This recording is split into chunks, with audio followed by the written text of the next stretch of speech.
तुम्ही तर फाटले इश्यू बीन काढून तुम्ही हांगासर बोवाळ घालशात न्हू जाल्यार आमचो ऑब्जर्वर आसा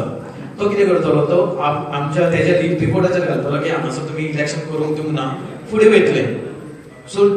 जे कोण आसा पळय तेंचेच कडेन कमीट तुमकां समज चेंज करूंक जाय जाल्यार तुम्ही दोन तरेनी करतात हात वयर करूंक शकता नाल्यार तुम्ही डायरेक्ट सिक्रेट बॅलट पेपरान सगळ्या हांगासर जे कमिटी आहा पळय ते रेडी करतले बॅलट पेपर समज तुम्ही 3 नांवां दिली तिगांची नांवां घालतले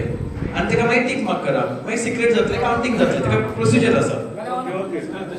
एक त्यांनी आता हात वयर केले सगळ्यांनी थोड्यांनी करून ते मान्य करचे आम्ही काय परत हात वर करू